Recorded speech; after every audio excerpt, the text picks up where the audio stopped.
thank you. Because that tells about my dad Okay, and my brothers and sisters. all right, Because there's four of us, but there's a couple more that okay, didn't stay.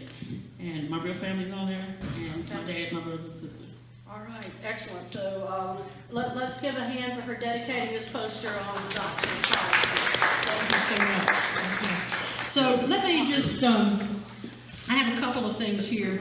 One, I want to read the part that, part of the thing that's on your insert.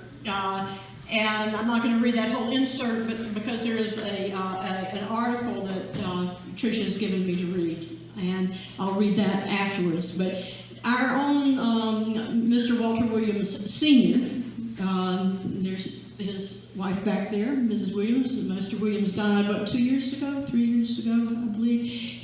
This is part of a history that he wrote. And he just said that in late 1981, a search committee was formed at St. Luke's Episcopal Church, Knoxville, Tennessee, to explore prospects and to recommend a priest in charge for St. Luke's. Father Wayland Melton of Cincinnati, Ohio, was interviewed during an evening congregation meeting and called to come as vicar. He served St. Luke's from 1981 to 1983.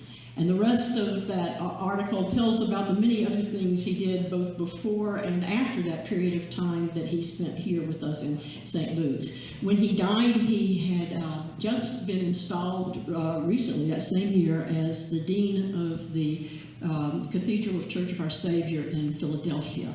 And later in that same year, he died unexpectedly of a heart attack in his home. But this sheet tells you more about him. This is an article that was from the summer 1997 interchange. That would have been the year that he died, written by Charlie Rice. I loved Wayland. He was my pastor, my confessor, my spiritual advisor, and my friend.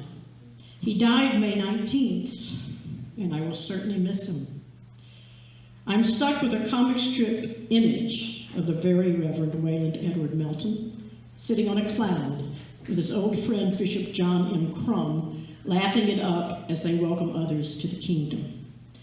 Much of Wayland's ministry was spent welcoming people. He welcomed kids to camp, people to the church, sinners to salvation, and souls to Christ. It's been said that while he was a chaplain at Children's Hospital in Cincinnati, he held more dying babies in his arms than anyone else ever had. He truly loved children, and although he never married, Wayland adopted 5 children who had such an assortment of problems that no one else would have them. Wayland welcomed them. Everyone was welcome at his church, too. During much of his time in Cincinnati, Wayland was rector of Grace Church, or as he liked to call it, the Cathedral on the Hill. Everyone was invited. Everyone was welcome. Or so it seemed, until the parish office phone rang one day. There are red ribbons on the church door, reported the first of several irate callers.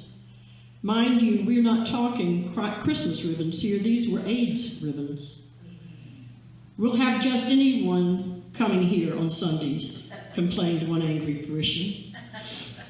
We already invited just anyone to come here, Wayland declared in the next Sunday's sermon.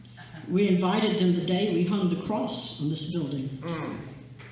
Wayland's life was a wonderful mixed bag of opportunities for ministry. Preaching to national conferences, walking the darkest haunts of the city, standing next to the mayor at civic functions, praying at the bedside of a dying parishioner, or balancing a teacup on his knee with the Episcopal Church women, Wayland always seemed at home and comfortable, no matter where he was or how he was dressed. Outside of worship, Wayland seldom wore clericals. He liked to remind people that it is possible to do ministry without a collar. But when it was time for church, Wayland unabashedly enjoyed dressing up. He was likely to show up in anything from African robes and a Coptic hat to a fine wool cassock under an Irish lace surplice. For more formal publications, he usually wore a long black frock coat, his preaching coat, as he called it. Then there was the time he spent the night at the deanery house of the cathedral in Balboa, Panama. Wayland came down for evening prayer dressed in a full-length red nightshirt. The group immediately concluded that he was meant to wear a dean's red cassock.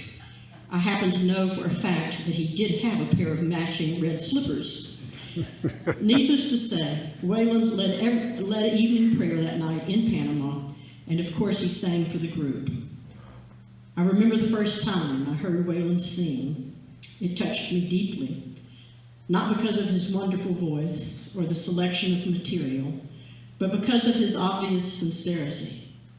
On that occasion, he opened a 10 o'clock Sunday service by walking into the center of the nave, where he stood silently for several minutes with his head bowed, bathed in the blue light of Grace Church's stained glass. He seemed so alone.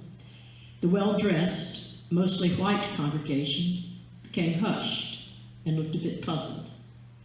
Finally, Wayland raised his head, and looking up at the cross over the altar, he sang, it's me, oh Lord, standing in the need of prayer. Mind you, he didn't just sing the chorus. He warmed up and worked that song hard all the way through. Worship with Wayland was always a wonderful experience, and often full of innovations. My favorite Wayland-esque addition to the rubrics was the invitation he extended to everyone within the sound of his voice at every Eucharist he celebrated. Following the usual form in the prayer book, after the breaking of the bread, he would elevate the elements and say, the gifts of God for the people of God, take them in remembrance that Christ died for you, and feed on them in your hearts by faith with thanksgiving. Then he would pause, often smiling, and from the bottom of his great heart, he always added, come, you are a part of the kingdom.